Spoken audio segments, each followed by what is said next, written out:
I listen to the interviews they do. They don't even disclose what they eat. Like, like you have to eat the rice and stuff. And I'm sponsored by this gel company. Well, yeah, and they'll only disclose the kind of beef jerky company that are sponsoring them. Yeah, the high fat, high protein. But it's hilarious, man. Like they all eat high carb. Yeah. There's pictures like Tim Olsen that drinking like Mountain Dew and Coke and shit. Like, that's it. Yeah, they think. Yeah, but I think they've fooled themselves into thinking that they're still. Yeah, it's just like me saying I'm EPO free. But before a big race, I stood hard cycle with EPO, and like it's just. All right, so you guys are both endurance athletes. For sure. Give us an example of a recent feat of endurance you have each done. Wow. Sub 15 5K is pretty impressive. Yeah, it's that kind of faster stuff I've been doing recently. Been placing well in all the kind of Welsh championships. I'm a Welsh trail runner, representing my country. So I think that's a pretty good example there. Give us a date and a distance. A date and a distance. Well, the British Trail Running Championships. So I came 17th in that, and it's my first year really racing the trails in the UK, and it's a lot competitive and a lot to learn. So that's why I've come out this year. How long was that? I think it's 12-kilometre course with about 700 metres of ascent. So nice and fast and flat, fast and hilly. With an elite field as well. Yeah. Oh, sorry, Harry, give us an introduction. I'm Harry, Harry Runs. Yeah, I'm Harry from Harry Runs. That's my YouTube channel, so check it out. And Harley, introduction and a date and a distance for endurance. My name's Harley Duran, aka Duran Rider. My name's Harley, aka Duran Rider. My channel's Duran Rider. And cycling wise, I did a 594 kilometre ride in March this year. I was aiming for 600 Ks in under 24 hours, but I got a flat tire in the last 30 minutes. So even though my ride was over 600 Ks, I didn't make the 24-hour cutoff. But I also did that ride with no stimulants at all, no caffeine, nothing.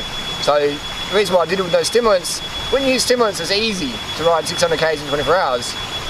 But I want to do it no stims, no caffeine, nothing, just to play mind games with myself and really feel the fatigue versus mask it. So that's my latest epic ride. Are you getting all these excuses? Sorry. Can I do another one, Sean? Make it a bit more smoother for mine. Absolutely. Okay, so a recent feat of endurance for myself was the B3K. So sorry, you could start with your introduction and go right into it. Sweet. Ready? Cool. I'm Harry. Stop thinking about it. This angle looks great. This is great. I'm Harry from Harry Runs on YouTube. So a recent kind of feat of endurance for myself was a vegan 3000s sky running race in the UK. So this is across the whole of Snowdonia. You run across all the 3,000 foot peaks in the race, and it's also promoting veganism as well. But I came 9th in that race, and again it was 55 kilometers and 4,000 meters of ascent in one day. So I did all that just on carbohydrates, high carb diet, and obviously just gels and bananas throughout the day. So really simple eating, really effective for performance. Harley, you want to do another one? I'm good. Okay, all right, so the question everyone wants to know for endurance, high carb or low carb? What's your opinion? What do you do? What do you recommend? What do you see other people doing? Simple answer is definitely high carb. If you look at all the greatest runners around, we were just talking about the Kenyan runners, they're the fastest runners in the world, there's no doubt in that, and there's no doubt in what they eat. They all eat a lot of corn, a lot of starches, a lot of high carbohydrate and a lot of low fat as well. So, well, not a lot of low fat. So it's nice and simple eating and effective performance. Harry's a sub 15 5K runner. Every sub 15 5K runner I know eats high carb diet. No question about that.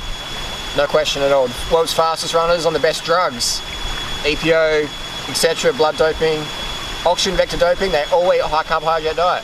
The world's slowest runners eat a high fat diet. And you'll find them, they're the last of every race I ever do. I'd interview them, I'd talk to them and say, hey, well, I talk about diet, because they're walking, they're not even running. They're walking in the running race, and it's good they're out there.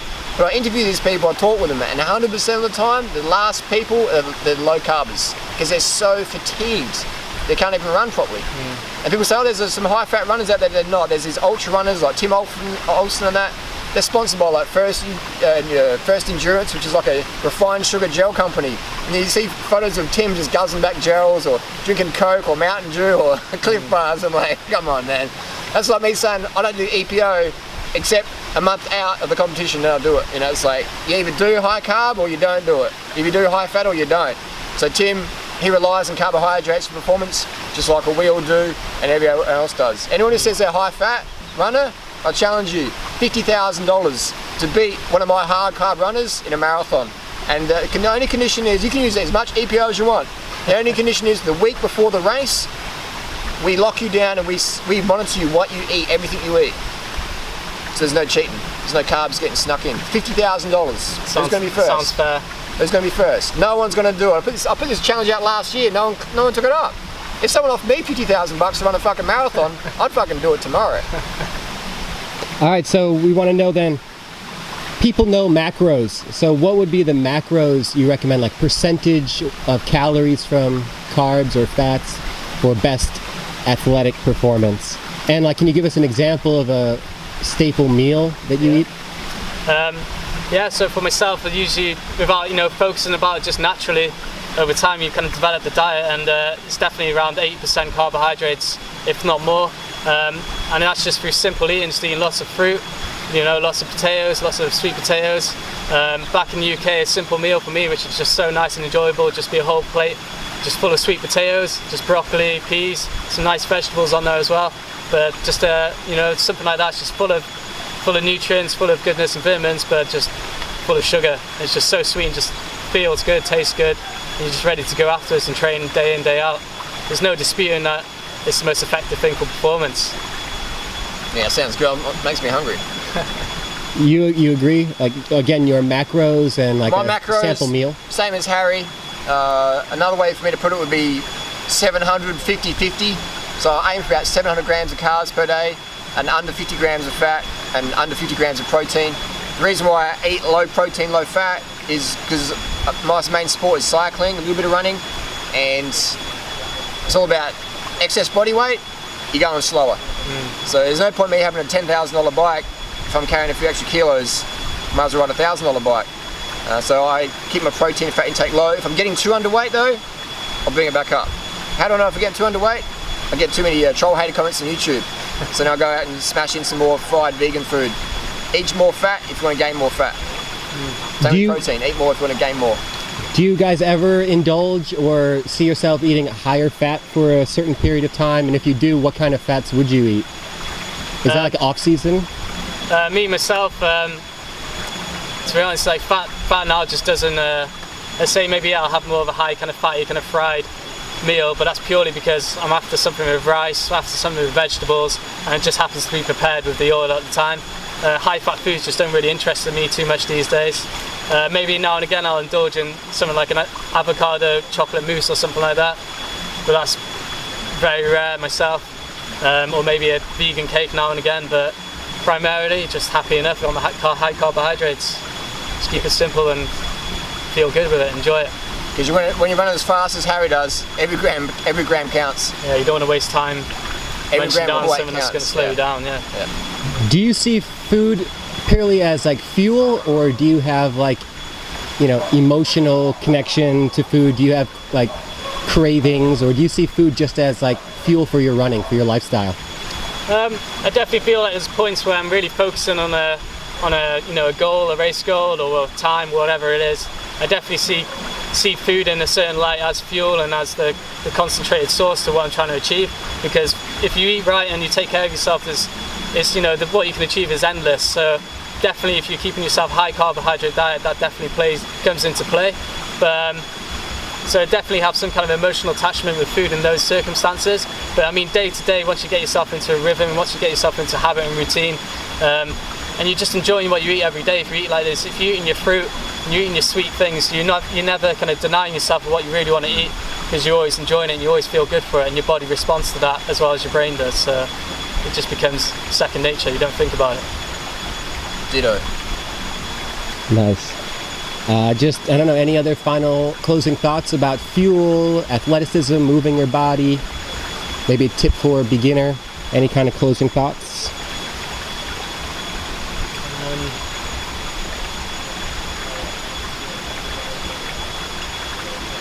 Running barefoot. Running barefoot? Running, like, trying to become a fast runner, just doing barefoot running. as in it's bad or like, Yeah, no, it's just, yeah, like no one's, it's just too much impact. But there's a lot of noobs out there who say, oh, Yeah, like, you know, like, no, you got to like get rid of your shoes. You run faster. You won't get injured if you don't wear shoes. Yeah. All right, You can only get injured if you wear shoes. how about this? So That lasts about a month. maybe we can do a separate one about that. But this one, let's say someone's eating a standard American diet or a standard Australian diet. They're a runner. They want to get faster. So what's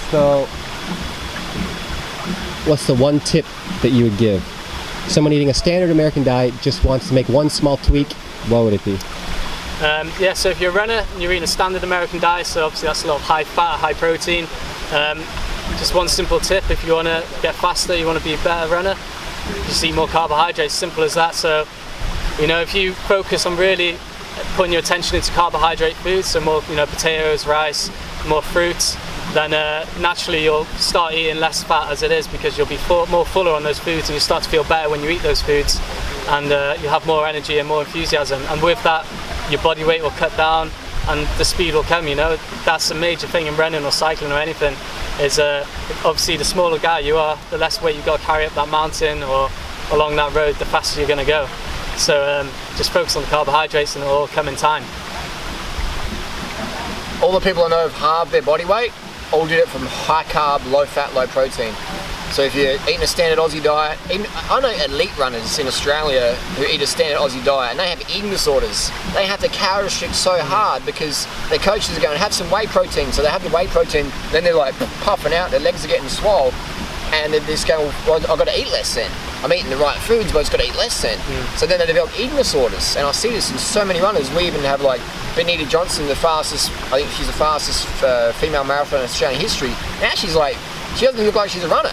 Even though she's like a 2:28 or something, she's fucking fast as, man. And she used to be really lean, and then she popped out because the foods that the AIS, Australian Institute of Sport, recommend, the nutritionists at AIS is shit. We wouldn't have a fucking clue. Most of them are out of shape anyway. So then they're giving advice to these runners who are trying to be like as lean as Harry, they're eating bodybuilder foods. So it's just corporate industry giving bad advice to athletes who are just puppeted by various sporting foundations to make money off and sell tickets at stadiums, etc. No one really gives a fuck about the runners later on. So like, you make your money for us. If you get injured, we'll fuck you off and get someone else coming in. Bye bye, see you later. Yeah. So it's pretty cutthroat. So I'm more for the runners that aim at the industry now, and I see a lot of runners just getting fucked over. They're getting pushed with drugs and all sorts. They get caught and then people just ditch them off. They're like racehorses effectively. Except racehorses get shot if they break a leg. If you break a leg as a runner, they just end your contract. So that's my tip. Yeah, high carb, low fat, low protein if you want to run. That's it. And if you're a runner, and obviously if you're a runner, you probably do it because you enjoy running, and you want to be running for the whole of your life. You don't want to just be running to get fast for a certain race, but as Carly said, by, you know, calorie restricting or something like that. It's obviously going to lead to injury, and you're just going to puff out later on in life. You want to be running for the whole of your life. You want to be enjoying your life. So get the right foods, and then you'll just be able to keep going for a lot longer than anyone else who's doing otherwise. Yeah, longevity is important. Because what's the point of running fast? What's the point of running fast 10 years ago if today you look like a fucking couch potato? It's like, what the fuck? You're only as good as your last race. It's true. Nice.